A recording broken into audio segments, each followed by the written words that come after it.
사무엘상 4장 19절에서 22절까지입니다. 사무엘상 4장 19절에서 22절까지 우리 한 목소리로 말씀을 또박또박 교독합니다. 그의 며느리인 비느하스의 아내가 임신하여 해산 때가 가까웠더니 하나님의 괴를 빼앗긴 것과 그의 시아버지와 남편이 죽은 소식을 듣고 갑자기 아파서 몸을 구부려 해산하고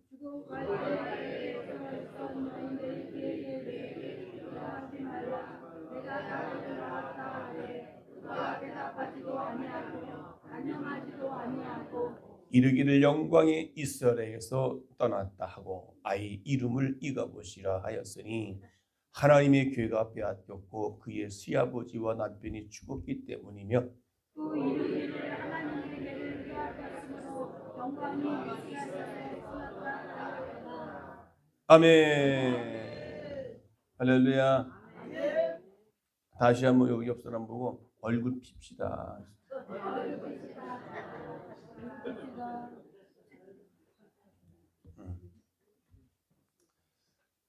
낙하산하고 우리 얼굴하고 펴야 산대요.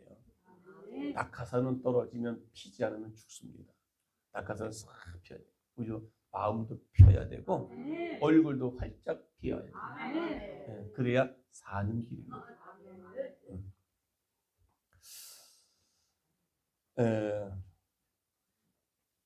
우리가 신앙생활 가운데 2026년도 한 해가 다가오면서 우리가 여러 가지 많은 결단을 했을 것입니다. 소원을 또 빌었을 것이고, 그래서 새해가 되면 우리가 뭐 정동진이나 해돋이 많이 가잖아요. 가서 이렇게 막 빌잖아요. 빈다고 됩니까? 왜요? 되나요? 근데 갑자기 표정들이 다 목사님 무슨 말씀이세요? 빈다고 빌면 되는 거죠. 우상이라고 하는 거죠. 그러니까 하나님께 기도해야 되는 거 아니겠습니까? 그래서 우리는 송구영신 예배 드리고 나서 아버지 앞에 예배를 드리잖아요. 새해를 하나님 앞에 기도하면서 그런 모든 결단이 올해는 이제 지난주에 뭡니까? 이제 뭐가 온다고 그랬어요?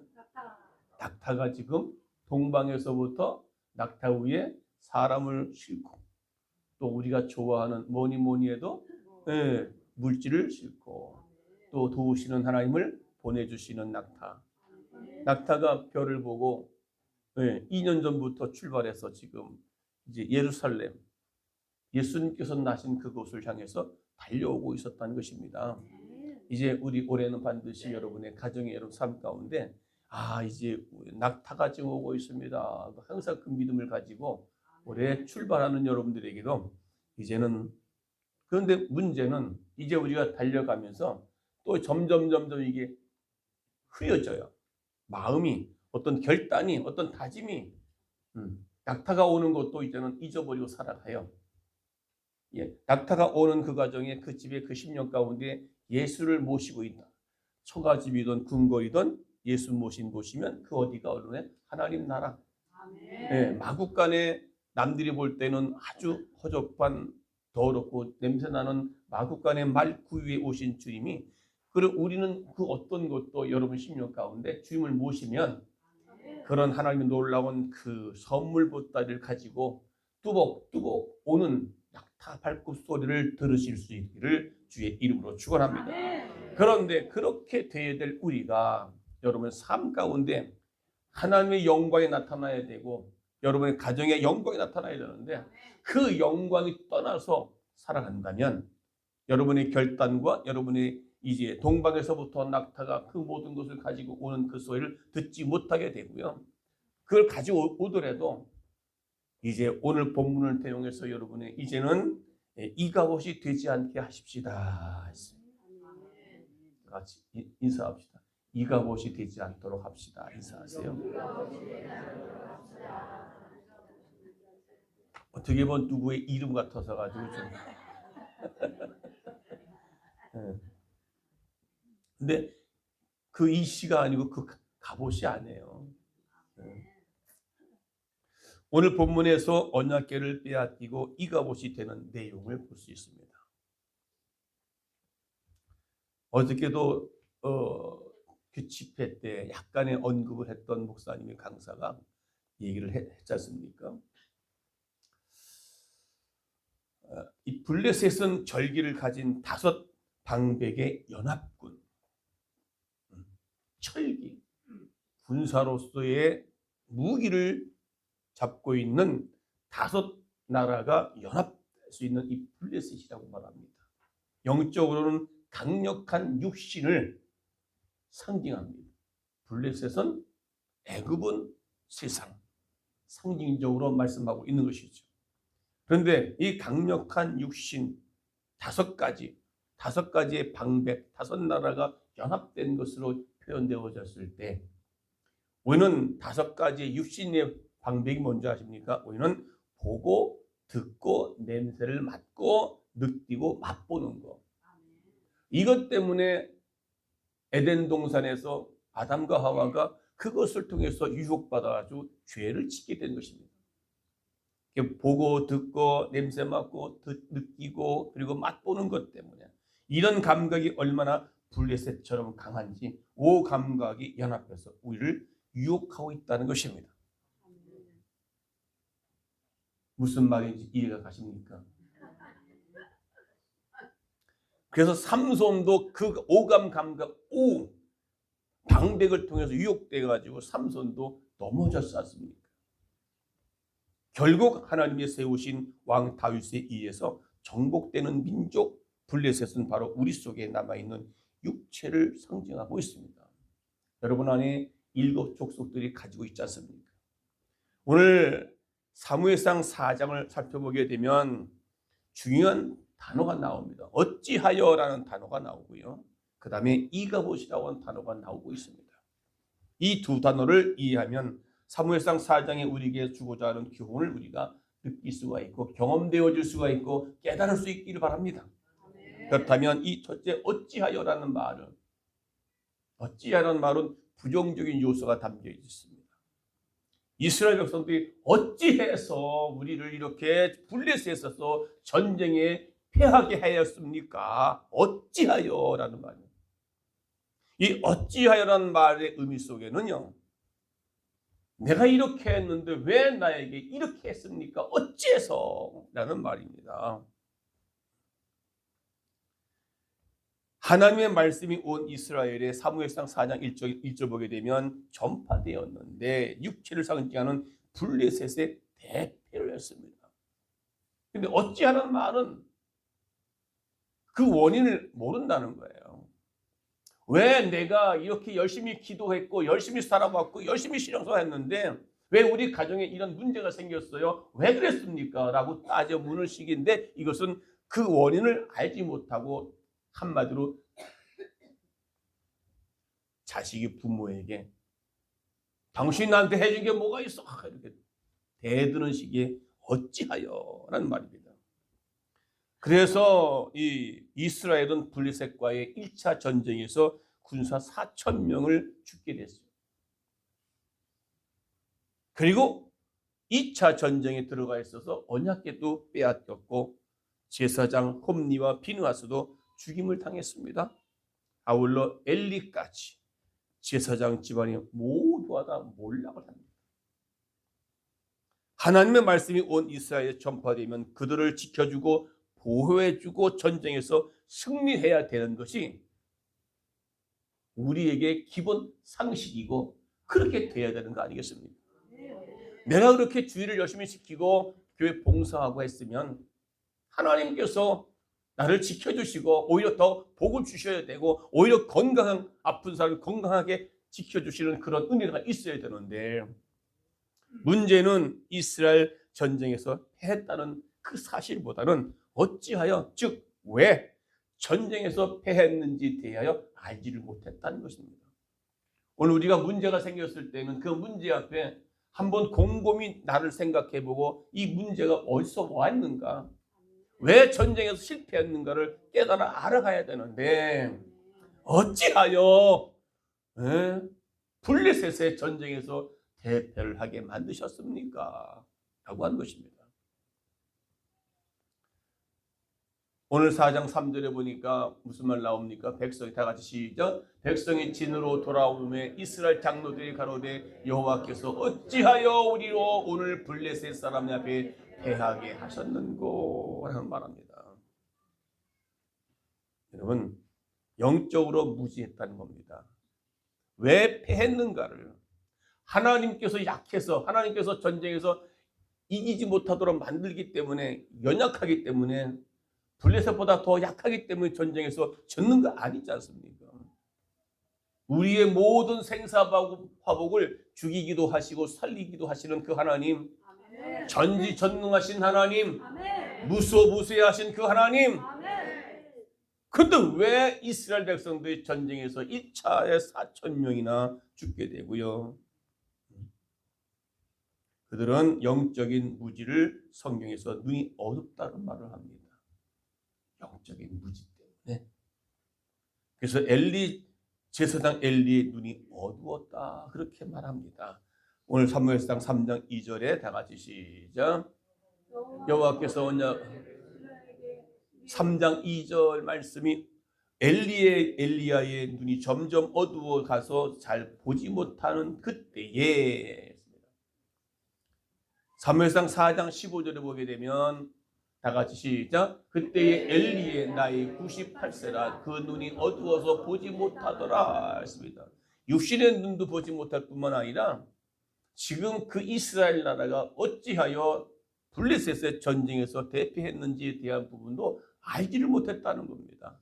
오늘 우리도 신앙생활 열심히 했는데도 불구하고 왜 점점 안 되는지, 왜 문제가 생겼는지에 대해서 영적으로 어두워지면 어두워진 세상 길을 주님 없이 살아가는 나의 영혼 어두워졌네.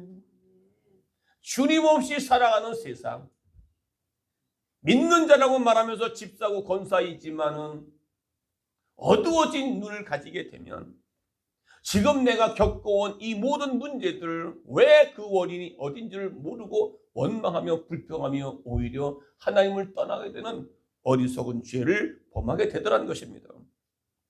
오늘 사무엘상 4장 3절에 백성이 진으로 돌아오매 이스라엘 장로들이 가로되 어찌하여 우리로 오늘 블레셋 사람들이 패하게 하셨는고에 대한 부분을 한탄하면서 하나님을 원망하는 말투로 했다는 것입니다.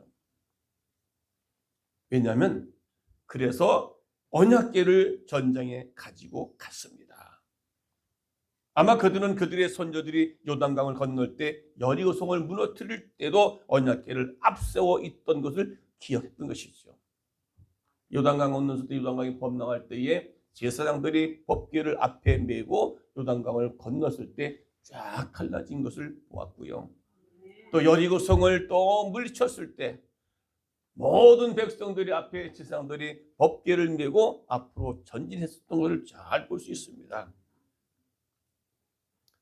그리고 강력한 성이었던 여리고성을 언약궤가 돌았던 것을 잘 알고 있었습니다. 그들의 선조들은 언약궤를 앞에 세워서 큰 승리를 이루어냈던 것을 우리는 잘 알고 있었습니다. 그래서 법궤를 가지고 가면 우리가 전쟁에서 승리할 거라고 하는 그런 생각을 갖고 1차 전쟁에서 패했기에 언약궤를 앞세워 나가면 블레셋과의 2차 전투에서 이길 줄을 알았다는 것입니다. 그것이 현실이고요. 왜? 법궤를 메고 앞서 많은 선조들이 이기고 승리했던 것을 눈으로 보았기 때문에. 그런데 언약궤를 가지고 갔음에도 불구하고 이번에는 1차 전쟁 때보다 더 대패를 했습니다. 무엇이 잘못됐을까요? 왜 잘못됐을까요? 언약궤를 가지고 가면 분명히 이겼을 것이라고 생각했는데요. 전쟁에서 실패한 이스라엘들은 자신들의 영적 상태를 돌아보아 회개할 생각을 하지 않았고 마치 언약궤가 부족을처럼 언약궤를 가지고 가면 승리할 수 있다는 생각을 했던 것입니다. 부족을 넣으면 비계에다 부족 넣고 이발 밑에다 부족 넣으면 자식 못 낳던 자식을 낳게 한다고. 옛날에는 그런 분도 있어요. 머리가 아플 때 성경처럼 머리 대고 자면 머리가 낫는다. 이런 것들이 주물 숭배라고 합니다. 여러분한테도 주물 숭배가 있을 거예요. 주물 숭배는 특별한 사물의 종교적 의미를 부여하는 거예요. 그래서 이 숭배하는 그런 마음이 있다는 거죠.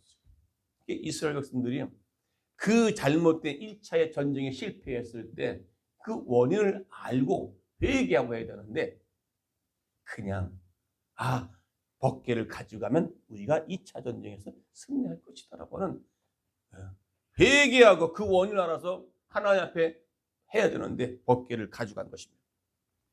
그러니까 우리가 성경을 읽고 변화받아 말씀 따라 살라고 주셨는데 변화를 받지를 않았다는 겁니다. 요즘에 그런 분들이 참 많이 있을 줄 같습니다. 성경에서 어떤 힘이 나온다는 것이죠. 주물 숭배.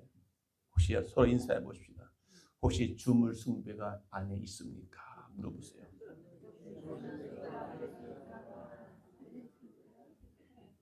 우리가 미신과 참 기독교 신앙을 구분해야 되는데 우리 안에도 그런 주물 신앙, 교회를 가면 복 받고 교회를 가면 병도 고침 받는데 하는 그런 미신적 삶의 변화에 관심은 없고 무조건적인 복만 받는다고 하는 기복적인 신앙을 가지고 신앙생활을 하는 것이 오늘날 교회 안에 많다는 겁니다. 기독교는 삶의 변화를 요구합니다. 전쟁에 실패했을 때 이스라엘은 먼저 그들의 영적 상태를 돌아봐야 되는데 회개했어야 되는데 무엇이 잘못된 것인가에 대한 점검을 하고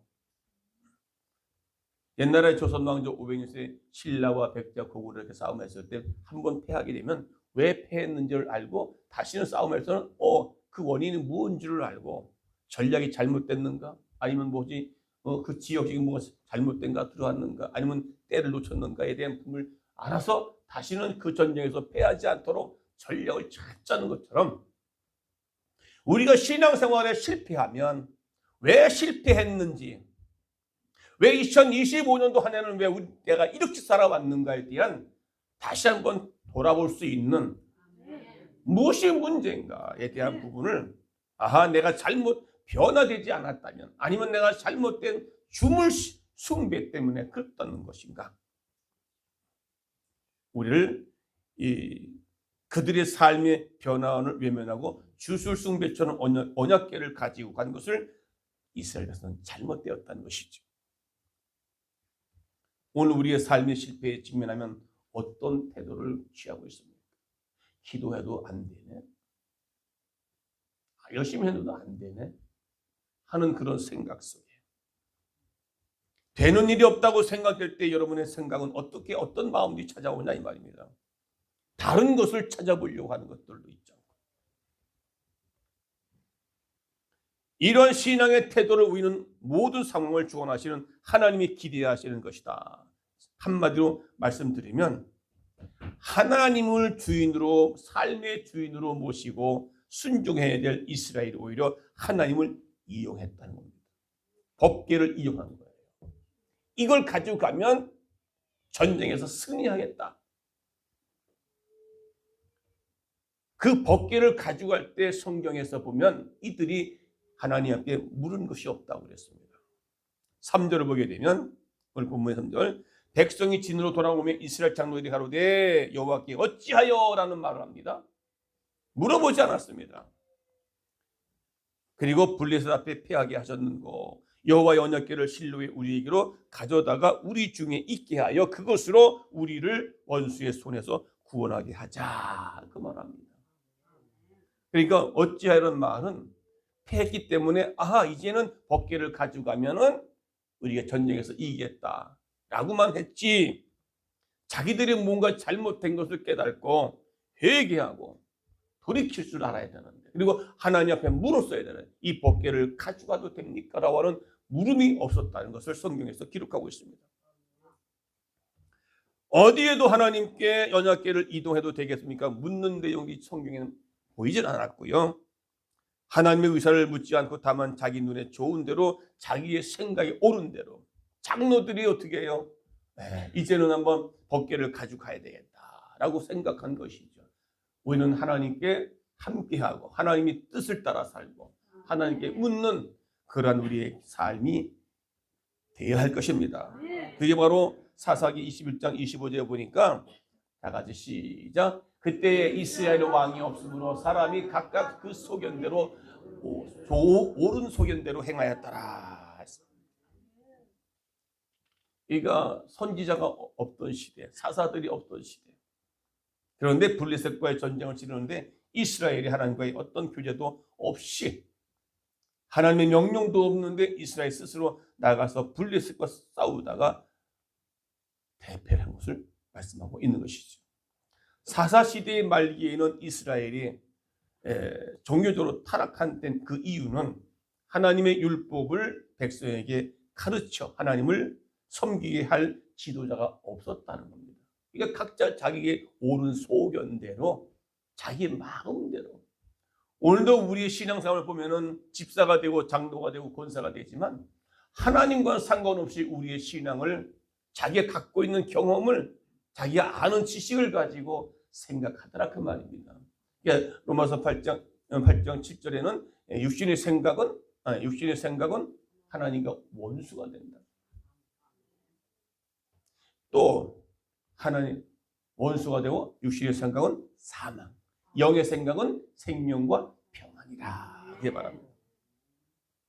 이스라엘 백성들이 자기의 옳은 소견대로 법궤를 가져가면 주물신앙, 우상숭배, 자기들은 그것을 법궤를 가져가서 모시고 하나님을 모시고 가면 전쟁에서 이기겠다고 하는 그런 옳은 생각, 자기들의 옳은 생각, 누가 볼 때 흑점 맞는 것 같잖아요. 그런데 하나님 영적으로 볼 때는 그게 주물 숭배라고 하는 것을, 그것 때문에 하나님의 말씀을 떠났고 자기 마음대로 자기 뜻대로 하나님을 섬기는 그런 백성들의 잘못을 깨닫지 못하고 오히려 법궤만 가져가면 이기겠다고 하는, 오늘날 우리의 신앙도 마찬가지입니다. 이것이 바로 그들에게 뭡니까? 교만이었습니다. 왜 하나님께 블레셋과 싸우는 이스라엘 백성들을 도와주시지 않았겠습니까? 하나님의 나라를 이루고 축복을 가져다 주시고 승리를 가져다 주시는 말씀, 왜 아무런 역사가 일어나지 않았냐? 그 법궤는 하나님의 상징이요, 하나님 임재를 나타내는 상징입니다. 그런데 전쟁에서 나가서 그 법궤를 가져갔는데 왜 대패했느냐 이 말이에요. 왜 역사가 없느냐고, 왜 하나님은 도와주지 않았냐고요. 그것은 바로 삶에서 말씀의 능력이 나타나지 않았기 때문에 그렇습니다. 자기의 옳은 소견대로 살았기 때문에, 하나님과는 전혀 상관없는 삶을 살았기 때문에, 자기의 멋대로 했기 때문에. 오늘 또한 이 말씀은 인격적인 관계를 맺지 않는 자에게는 역사하지 않는다 그 말이죠. 아멘. 언약궤는 하나님 자신을 상징하고 있고 하나님의 임재를 상징하고 있고 그 자체로 하나님의 말씀을 상징하고 있는데 말씀이 떠났다 그 말이에요. 말씀을 상관없습니다. 오늘날도 많은 사람들이 하나님의 말씀을 많이 듣습니다. 네. 유튜브 영상에도 말씀이 홍수같이 쏟아지는 이 시대에 그런 말씀을 듣고 나면 그 말씀은 우리는 전혀 상관없습니다. 그러니까 말씀 따로 삶 따로, 그걸 가리켜 말해서 흔히 따로 국밥이라고 그러죠. 그러니까 자신들의 잘못을 모르는 거예요. 왜 패했는지를. 열왕기상 4장 4절에 보니까 이에 백성이 실로의 사람을 보내어 그룹 사이에 계신 만군의 여호와의 언약궤를 거기서 가져왔고 엘리 두 아들 홈니와 비느하스는 하나님의 언약궤와 함께 거기에 있었더라. 엘리와 비느하스, 홈니와 비느하스, 엘리 제사장의 두 아들들인데 그들이 이제 전쟁터를 보냈지만은 엘리 제사장은 항상 불안에 떨었습니다. 법궤를 가져가도록 허락을 한 거예요. 그러니까 엘리 제사장도 눈이 어두워서 그걸 몰랐다는 것이죠. 대한민국도 지금 다 눈이 어두워졌습니다. 대한민국이 지금 어디로 가고 있는지, 죽음의 길을 걸어가고 있는지, 어둠의 세력들이 대한민국을 주장하고 장악하고 있는지를 교회나 정치인들이나 깨닫지 못하고 어두워져 있습니다. 지금의 세상에 사형을 시키고 그리고 감옥에 가두고 목회자들은 이런 세상이 지금 어두워서 그걸 보지 못하는 목회자들, 교회들, 정치인들, 제대로 알지 못하는 이런 세상에 지금 살아가고 있을 때 오늘 믿는 우리는 어떻게 해야 되는가를 분명히 말씀하고 있는 것을 볼 수 있습니다. 홈니와 비느하스는 그걸 가지고 법궤를 가지고 전쟁터에 나가면 이길 것이라 가져갔지만 오히려 대패해요. 하나님은 잠잠히 묵묵히 그들을 돕지를 않았다는 것입니다. 언약궤가 그 두 사람을 보호해주지도 않았고 도와주지도 않았고 그들에게 은혜를 베풀어 주지도 않았음을 성경에서 말씀하고 있는 것입니다. 그들의 육신은 언약궤와 함께 있는 듯 했습니다. 영적으로는 또한 인격적으로도 하나님의 관계를 맺고 있는 듯 했으나 그들은 주물 우상 숭배를 통해서 인격적인 관계를 맺는 자는 위기 때만 되면 하나님을 찾는 자가 아니라 이 홈니와 비느하스처럼 엘리 제사장처럼 2차 전쟁 나갔을 때의 엘리 제사장은 법궤를 내어주었습니다. 내어주면 안 되는 것이죠. 우리는 평상시에 하나님과의 관계를 내가 어떤 관계로 지금 맺고 있는가에 대해서 잘 알아야 될 것입니다. 네. 우리 사람들 그러잖아요. 그 사람과 평상시에 관계를 유대 관계를 맺는 사람에게 무슨 일 당했을 때 그럼 가야지. 그런데 1년 내내 몇 년 소식도 없다가 자기가 어떤 무슨 일 생겼을 때 딱 연락해봐. 그럼 갑니까 안 갑니까? 아이 속 보인다. 우리 뭔 일이 생겼을 때 오지도 않고 아무것도 없을 때 그때 연락이 가면 안 온다는 것이죠. 마찬가지로 지금 우리의 사람 관계뿐만 아니라 하나님 관계 속에서 내가 지금 어떤 관계를 유지하고 있느냐, 하나님과 늘 함께하고 있는 삶을 살아가느냐, 이것이 얼마나 중요한지를 우리는 다시 한번 깨달을 수 있기를 바랍니다. 그래서 그 관계를 유지하는 것이 예배 생활이고요. 예배 가운데는 기도가 있고 말씀이 있고 예물이 있고 모두 그게 다 있잖아요. 할렐루야. 하나님과 관계를 유지할 수 있는 초로의 제일 기본이 예배 생활입니다. 그런데 많은 사람들을 보게 되면 어디서 이사 왔다 하면 교회를 못 정해가지고 왔다 갔다 예배 생활도 오히려 그때만 이제 이사하니까 머니까 교회도 못 가게 되고 예배 생활을 너무 등한시하는 거예요. 많은 분들이. 그 인격적인 관계가 형성이 안 된 거예요. 그런 가운데 내가 필요할 때만 하나님을 이용할 수 있는 그런 것이 바로 주물 숭배라고 하는 것입니다. 그러니까 어디가 아프니까 교회 왔다가 안 나면 그만 교회를 떠나게 되고 그런 분들 보았습니다. 우리 교회에서. 그런데 보십시오. 전쟁의 위기가 오니까 어떻게 합니까? 비로소 가장 가까이 언약궤 앞에 바짝 붙어 서 있어 누가? 홈니와 비느하스가. 왜요? 자기의 필요에 의해서. 평상시는 하나님과의 관계를 유지하지 않다가 평상시에 신앙생활을 대충 하다가 무슨 일이 있을 때 이거면 내게 도움받겠다 해서 그렇게 필요에 의해서 하나님을 이용할 수 있는 그런 숭배가 바로 주물 숭배라고 하는 것입니다. 우리 안에 있던 이 주물 사상, 주물 숭배를 타파하시기 바랍니다. 서로 인사합시다. 주물 숭배를 멀리합시다. 인사하세요.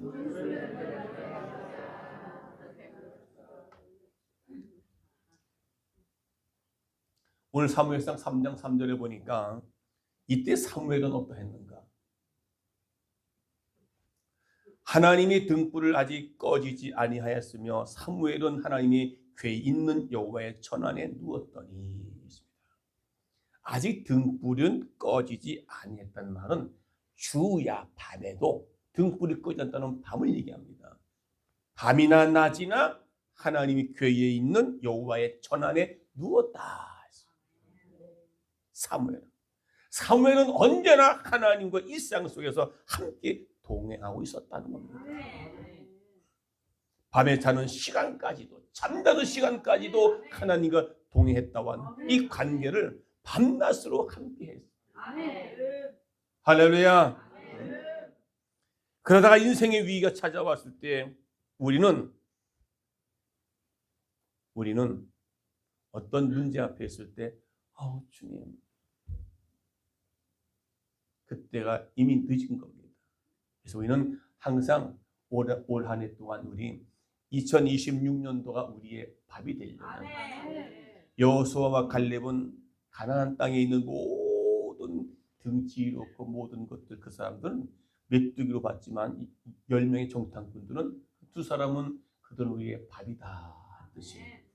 이제 2026년도는 우리의 밥이 되어서 내가 정복하고 그들을 다스리고 하나님과 함께 관계를 맺어서 위기가 올 때는 주님 앞에 부르짖고 기도할 때에. 그래서 요한복음에도 15장 말씀하고 있습니다. 내 말이 너희 안에, 너희가 내 안에 거하면 너희가 원하는 대로 무엇이든지 구하라. 그리하면 이루리라. 그러니까 주님과 늘 항상 함께 동거하는 거예요. 그러니까 우리의 이 삶이 얼마나 하나님 관계를 유지하느냐에 따라서 여러분 우리의 인생이 성공하냐 실패하냐 딸려있다는 사실을 믿으시길 바랍니다. 아멘. 여러분, 엘리와 홈니아스가 홈니아스와 비누아스가 전쟁에서 법궤 옆에 놓고 있었어요. 근데 살아있어요? 죽었어요? 죽었다는 겁니다.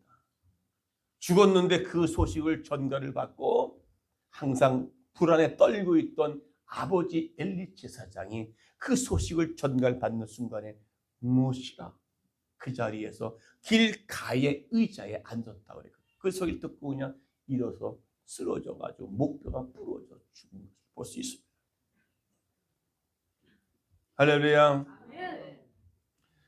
그런데 왜 엘리 제사장은 언약궤에 이동이 대하여 언약궤가 지금 전쟁터에 나간 것에 대해서 그토록 두려워했던 것을, 왜냐하면 전쟁에서 승리해야 되니까 보내긴 보냈는데 그 보내고 나서도 마음이 편안한 게 아니라 두려워 떨었던 것이죠. 왜요? 알기 때문에. 늙고 힘없는 엘리 제사장은 백성의 지도자인 장로들의 요청에 거절하지 못하고 그 언약궤를 내주게 된 것이죠.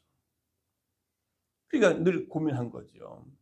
그래서 13절에 말씀하고 있습니다. 자, 시작. 그가 이를 때에 길옆 자기 의자에 앉아 기다리며 그 마음이 여호와의 궤로 인하여 떨릴 즈음이라. 그 사람이 성에 들어오며 고함에 온 성이 부르짖는지라 했습니다.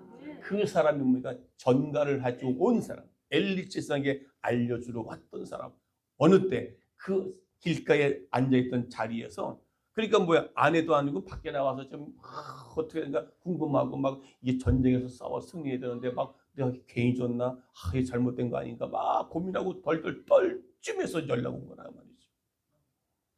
자, 18절에 다시 시작. 하나님의 궤를 말할 때에 엘리가 자기의 의자에 자빠져 문 곁에 목이 부러져 죽었으니 나이 많고 비둔한 년구라 했습니다. 나이도 많았지만 그 이유가 뭐냐 말이죠. 전쟁 비둔했다는 말은 어리석었다는 말입니다. 하나님의 뜻을 분별하지 못했다는 말입니다. 제사장 정도 되면 그걸 분별해서 했어야 되는데, 오늘 우리는 예수를 그리스도를 주님이라고 고백합니다. 주님, 주여. 그래서 기도할 때마다 주여, 주여. 우리 입술로는 주여. 뭘 간절할 때 주여 하잖아요. 뭘 요청할 때 주여. 근데 그 주여라는 말의 뜻은 알고도 주여해야죠. 무슨 뜻인 줄 아십니까?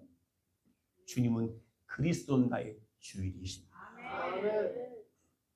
주님이라는 고백은요, 예수님이 나의 주인 되주세요. 나는 예수님이 종이 되겠습니다. 그래서 예수님이 오라면 오고 가라면 가고 살려면 살고 멈추라면 멈추고 하겠습니다. 죽으라면 죽을 끝까지 십자가에서 십자가를 지고 따라오라면 십자가를 지고 따라갈 수 있도록 고백돼요. 삶을 살아내야 되는 것이 주여라는 고백이 주님은 나의 주인이십니다. 예수를 믿고 구원받았다는 사람은요, 이제는 세상 것이 나의 것이 주인 되었던 것을 버리고 예수를 나의 주인으로 모시고 살아가는 그 사람, 그 심령이 돼야 된다는 것입니다.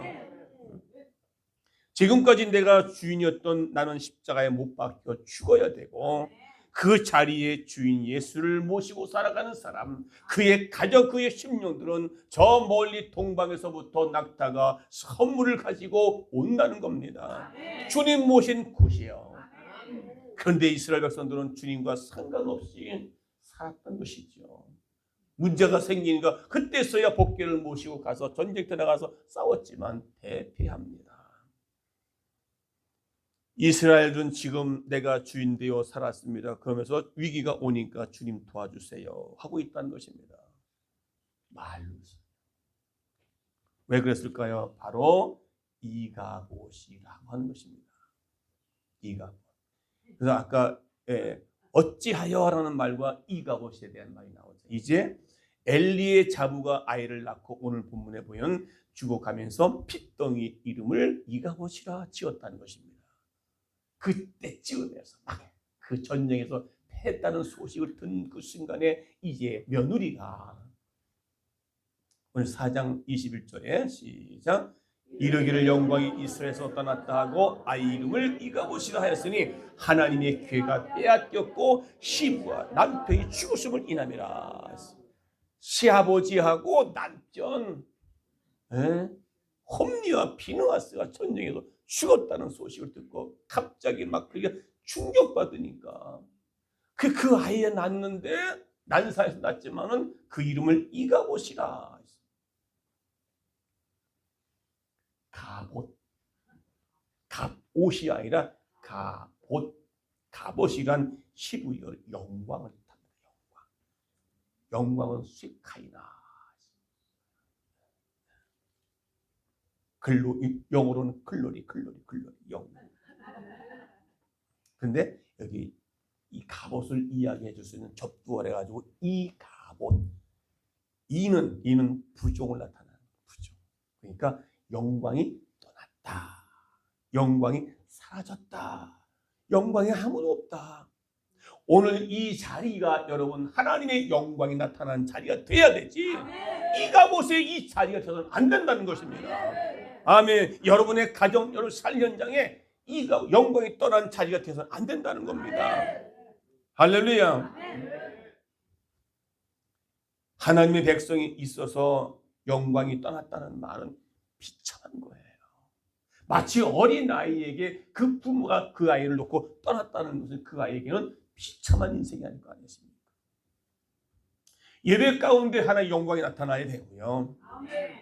우리의 삶의 영광이 나타나야 된다는 말입니다. 어떤 문제 앞에 있을 때 영광이 나타나야 돼요. 그럼 그 문제에서 패하는 게 아니라 승리한다 그 말이죠. 믿어주시면 아멘. 오늘 본문이 우리에게 주는 강력한 교훈은요, 메시지는요, 언약계 즉 하나님을 잃어버리면 영광도 떠난다는 것입니다.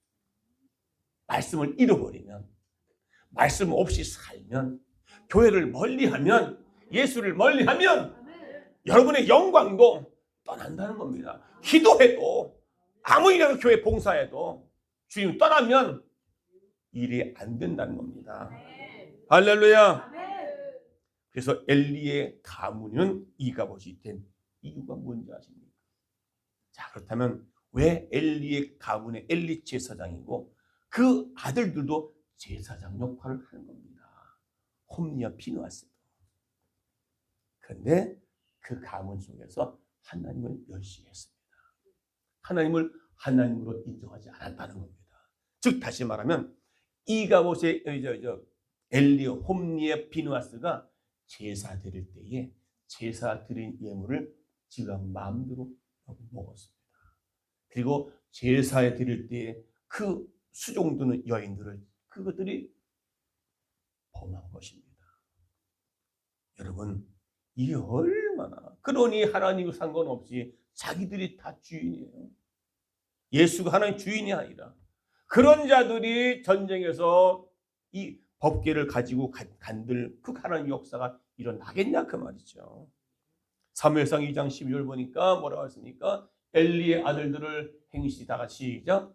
엘리의 아들들은 행실이 나빠 여호와를 알지 못하는. 또 17절에 시작. 이 소년들이 죄가 여호와 앞에 심히 크면 그들이 여호와의 제사를 멸시하였더라. 제사를 멸시했다는 거예요.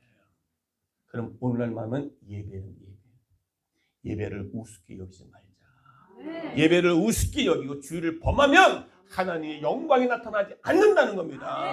예배를 우습게 여기면 그것이 바로 하나님을 멸시하는 겁니다. 그런 삶의 모습에는 영광이 나타나야 되는데 영광이 떠납니다. 분명히 기억하시기를 바랍니다. 아멘. 우리 사랑 성도 여러분, 오늘 본문의 믿음의 가정에서도 이런 일이 일어날 수 있음을 가르쳐주고 있는 것이죠. 이런 일은 먼 옛날 일들이 아니라 자녀 교회에 실패한 제사장 엘리 일만이 아니라 오늘 우리의 자신의 일일 수도 있다는 사실을 분명히 말씀을 가슴에 새길 수 있길 바랍니다. 그러면 우리가 이 자녀들에게 무엇을 서둘러 가르쳐야 되는가에 대한 부분, 하나님을 잃으면 영광도 떠난다는 것입니다. 하나님은 무서운 줄 알아야 된다. 옛날에 임금이 지나가면은 많은 백성들이 그 앞에 무릎 꿇고 쳐다보지도 못할 정도 예배 가운데 하나님이 나타나십니다. 예배 가운데 하나님 임재하십니다. 여러분 오늘 본문의 결론은 그렇다면 오늘 우리에게 이가봇을 갑옷되게 할 수 있겠는가? 이가봇이 이제는 왜요? 세카이나 영광으로 우리가 만들어 가야 할 줄로 믿습니다. 그것은 어떻게 보면 사무엘상 2장 12절을 보니까 사무엘을 보면 알 수 있다는 것입니다. 엘가나는 라마의 자기 집으로 돌아가고 그 아이는 제사장 엘리 앞에서 여호와를 섬겼다. 사무엘은 어려서부터 성전에 살았고 어머니 한나가 그를 젖된 그 후로부터 성전에 맡겼습니다. 사무엘상 2장 18절에 사무엘이 어렸을 때에 세마포 예봇을 입고 여호와 앞에 섬기더라. 자, 그러면 어린 자녀들 어려서부터 하나님을 잘 섬기는 것을 가르쳐야 된다는 거예요. 예배 생활을 잘 가르쳐야 된다는 거예요. 할렐루야. 신명기 6장에 보게 되면 세마 교육이 나옵니다. 이스라엘아 들으라. 신명기 6장 5절 보니까 너는 마음을 다하고 성품을 다하고 힘을 다하여 네 하나님 여호와를 사랑하라. 이 말은 하나님을 그렇게 섬기라. 유대인이 교육하면 유대인이 아주 탁월한 그리고 뭔가 전문적인 내용이 있을 것으로 기대하지만 아닙니다. 그들은 하나님의 말씀을 철저히 가르칩니다. 하나님을 잘 섬기라고요. 그래서 그 유대인들이 노벨상의 최고에 많은 것이 바로 하나님을 그렇게 섬겼기 때문에 유대인들은, 그래서 미국에도 유대인들이 30%가 다 경제, 정치, 사회, 문화 모든 분야에 다 치고 들어가 있어요. 할렐루야. 여러분 삶 가운데도 정말로 자녀들도 마찬가지 여러분 삶 가운데 하나님의 영광이 나타날 수 있도록 그래서 올해는 이가봇을 갑옷되게 합시다. 그래서 오늘은 이가봇을 되지 않게 하라고 하는 제목으로 말씀을 나눴던 것입니다. 서로 인사합시다. 이가봇이 갑옷되게 합시다. 인사하세요.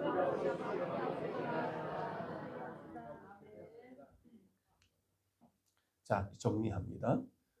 1절에 사무엘이 말이 온 이스라엘에 전파되니라 라는 말합니다. 2절에서는 끝절까지 비극적인 결과를 기록하고 있는 것이고요. 법궤까지 블레셋에 빼앗기고 많은 당시 역사의 초유의 사태가 벌어지는데 4천 명이 죽지요. 돌이킴이 없이 자기에게 말씀이 역사하지 않더라는 것입니다. 돌이키지 않고 회개하지 않으면 이게 언약궤는 그냥 액세서리입니다. 필요한. 여러분, 자기의 액세서리, 뭐 귀걸이나 목걸이나 이런 것은 자기를 드러내기 위한 하나의 액세서리 아니겠습니까? 더 빛나잖아요. 마찬가지로 오늘 하나님을 그렇게 우리의 액세서리, 내가 필요할 때만 차고 다니는 그런 십자가도 그냥 내가 액세서리로 목에 걸고 다니는 십자가 같아서는 안 된다는 겁니다. 그러니까 어느 다방에, 옛날에 다방이라고 그러잖아요. 다방에 두 분 목사님이 차를 마시러 갔는데 다방에는 차를 날라주는 종업원이 있잖아요. 그래서 차를 갔다 와가지고 차를 놓고 이렇게 해주는데 엎드리니까 여기에 십자가 목걸이가 쭉 달랑달랑 매달려 있어요. 그래서 자매님, 십자가는 목에 매는 것이 아니라 등에 지는 겁니다. 그랬더니 이 자매가 어머 그러세요? 이 등에 지었다는 겁니다. 마찬가지로 예수를 액세서리로 믿는 사람 되지 말자는 말이죠. 아멘. 그러면 이 갑옷이 갑옷되게 하자. 갑옷은 뭐예요? 영광이라는 것이고 아멘. 이 입자는 부정적 요소 떠났다. 영광이 없어졌다 말이죠. 오늘 예배 가운데 영광이 나타나게 하시고 예배 여러분의 삶 가운데 그 영광이 나타나야 된다. 그 영광은 뭡니까? 요셉이 노예로 끌려갔잖아요. 그는 함께 했다고 했답니다. 보디발 장군이 요셉을 보니까 하나님이 함께하는 자였다고 분명히 얘기합니다.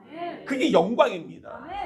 네? 말씀을 가까이 하고 기도 생활하고 예배 생활하고 어려서부터 하나님을 성령에 가까이 하는 자가 되어야 되고요. 사무엘은 어려서부터 성전에 가까이 했잖아요. 함께 했잖아요. 선지자로서의 사명을 잘 감당하잖아요. 블레셋은 상징으로 우리의 육신을 때 육신에 여러 가지 듣고 보고 느끼고 맛을 내는 이거 유혹 때문에 우리 넘어가지 않도록 그래서 이스라엘 역사는 늘 이 갑옷을 반복했다는 겁니다. 엘리 가문에 일어난 비군 엘리 시대만 일어난 것이 아니라 이후에도 계속적으로 반복됐던 것을 볼 수 있습니다. 할렐루야.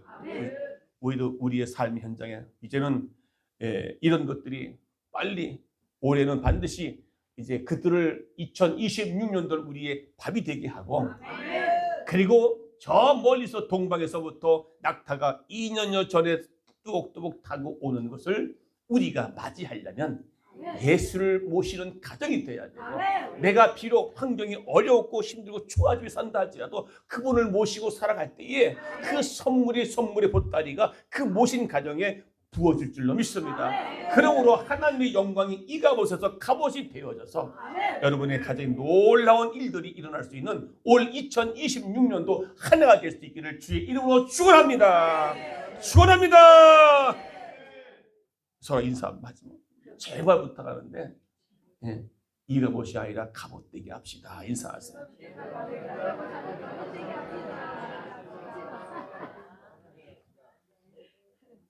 찬송합니다. 큰 영화로신 주 이곳에 오셔서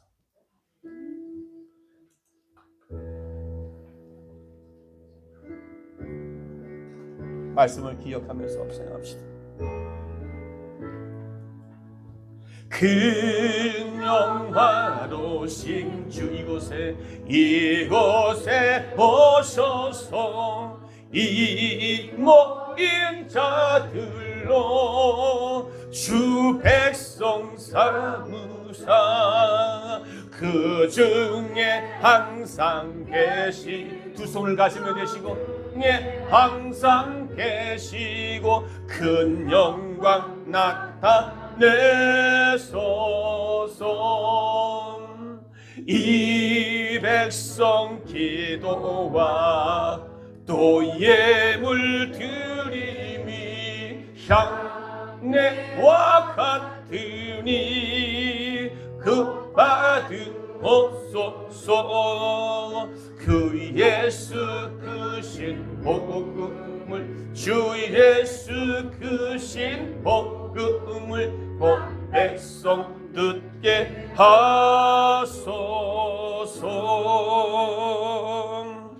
우리 사성도 여러분, 오늘 이 말씀 듣고 과연 우리 가정의 내 삶 현장에 주임을 액세서리로, 주임을 우상으로 섬겨왔습니까? 예배를 예배되게 하시고 하나님을 말씀으로 가까이 하고 이제는 날마다 주님과 함께하는 삶을 살기를 원합니다. 예배 때만 있는 것이 아니라 내 삶에서 또한 하나님의 영광이 나타나기 원합니다. 말씀 붙잡고 다 같이 예배를 무시하거나 하나님을 없인 여기는 행위가 하지 않도록 하나님 예배 생활을 감당하게 해달라고 다 같이 동성으로 기도합니다. 살아계신 아버지 하나님, 올해 2026년도 한 해를 맞이했습니다.